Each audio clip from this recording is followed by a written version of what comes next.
5 জানুয়ারির নির্বাচনকে কেন্দ্র করে টানা 3 মাস চলেছে 20 দলের হরতাল অবরোধ। এতে আমদানি রপ্তানি সহ ক্ষতিগ্রস্ত হয়েছে সামষ্টিক অর্থনীতি, যার কারণে আন্তর্জাতিক মুদ্রা তহবিল আইএমএফ, বিশ্বব্যাংক ও এশীয় উন্নয়ন ব্যাংক এডিবি থেকে পূর্বাভাস করা হয়েছিল এবছর জিডিপি প্রবৃদ্ধি 6-এর কাছাকাছি থাকবে। তবে সব পূর্বাভাস মিথ্যে প্রমাণ করে চলতি অর্থবছর জিডিপি প্রবৃদ্ধি 6.51% হয়েছে বলে সাময়িক এক হিসেবে জানিয়েছে পরিসংখ্যান ব্যুরো। এতে দেখা গেছে কৃষিখাতে এ সময় 1%-এর বেশি প্রবৃদ্ধি কমলেও প্রবৃদ্ধি বেড়েছে শিল্প ও সেবা খাতে। তবে পরিসংখ্যান ব্যুরোর এই হিসাব নিয়ে প্রশ্ন তুলেছেন বিশ্লেষকরা। 29% বিনিয়োগ হওয়ার মতো পরিবেশ কি ছিল, সেটা কোথায় হলো, সেগুলো যদি দেখাতে পারতো তাহলে হয়তো এটাকে আরো বিশ্বাসযোগ্য করা যেত।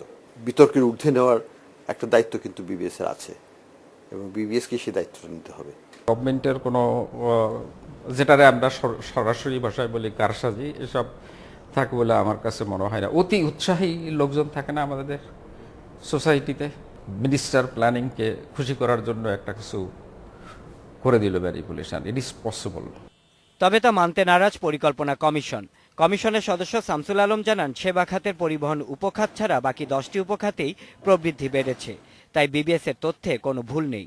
বিবিএস তো থানা পর্যায় থেকে জাতীয় পর্যন্ত তথ্য নেবার ব্যবস্থা আছে, ভিত্তি আছে। যারা বলছে তারা ইমপ্রেশনিস্টিক, তাদের অনুমান ভিত্তিক, কল্পনা ভিত্তিক বলছে, তাদের তো কোনো ডাটা সোর্স নেই। তিনি বলেন, গেল 6 বছরে আইএমএফ, বিশ্বব্যাংক কিংবা এডিবির কোনো পূর্বাভাসই সঠিক হয়নি। উপরে একটু উপরে উঠে দেন। Shaon Hasnat, Independent News, Dhaka.